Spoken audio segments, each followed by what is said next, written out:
Je me suis garé devant la maison des Molenfanke et mon frère était en train de la vendre. Sauf que, il y avait un énorme problème cette maison. Ce n'était pas la sienne, c'était la mienne. Et lui, il n'en avait absolument aucune idée. C'était tout mardi après-midi. Il pleuvait. Et là, je vois quoi? Un panneau à vendre bien planté dans le jardin. Je reste figé, parce que moi je n'aime. I pass mes punt et mes parents non plus. Il s'était décédé quelques mois plus tôt, dont il n'y avait qu'une seule personne capable de faire ça. Mon grand frère. David, et évidemment, il était là dans l'allée, en train de serrer la main à un agent immobilier comme il venait de gagner au loto point quand il souriait. Il rigolait, il montrait la maison comme si elle lui appartenait. Et là, j'ai compris, il pensait vraiment qu'elle était chez lui. Mais voilà ce qu'il ne savait pas, il y a avant, mes parents avaient déjà perdu cette maison. Enfin, techniquement. En grandissant, David était intouchable, le chouchou, s'il cassait quelque chose. C'était toujours ma faute, s'il faisait une connerie, mes parents payaient, à chaque fois. Il a même quitté la fac pour se chercher, et mes parents sont pris en deuxième crédit pour financer son trip en Europe. Pendant ce temps-là, moi, je bossais, je faisais des études du soir. Et j'ai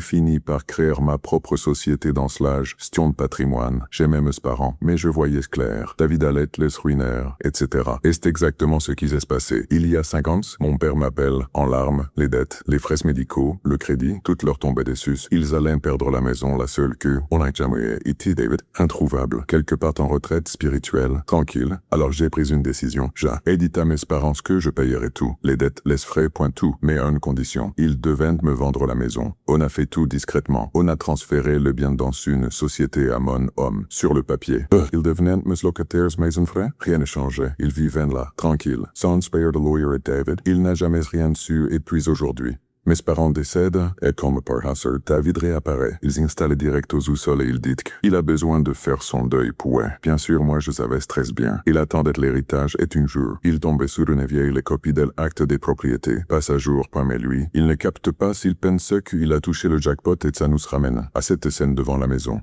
Je suis resté dans ma voiture quelques secondes à le regarder, son assurance, son arrogance. Franchement, c'était abusé, mais je me suis dit, parfait, je sors de la voiture, je m'approche, et viens de mettre sa carte. David me regarde de haut point là. Il me balance, je vends la maison. Je te filerai peut-être 10%, si toi m'aides à vider le garage. Je le regarde, puis je regarde la jante. Et je dis, dites-moi, vous avez l'habitude de vendre des maisons sans parler au vrai propriétaire? Silence, là. Agent Bug, David rigole, l'écoute pas, il dit. Il est juste jaloux. C'est là que j'ouvre ma mallette et que je source le vrai acte de propriété. Je les donne au l'agent et TJ observe. Cessieux parcourant le document. Puis arrêtant net, son visage change direct. Le sourire disparaît. Panique totale. Il regarde David. Qui est le propriétaire ici? Je réponds à sa place. Une société pose. La mienne est là. Tout s'écroule. Je lui explique tout.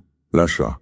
Les dettes, et surtout, qu'est-ce qu'il essayait de faire. C'était illégal, puis je montre le panneau, et je dis calmement, vous avez 60 secondes pour enlever ça de mon terrain. Il n'a pas discuté, pas une seconde. Il a arraché le panneau, couru à sa voiture, et il est parti comme si sa vie en dépendait. Et là, les silences. David me fixe, complètement perdu, puis il explose. C'est faux. Il saurait jamais fait ça. C'est ma maison. Je le laisse parler, se ridiculiser, puis je lui dis la vérité. Non seulement cette maison.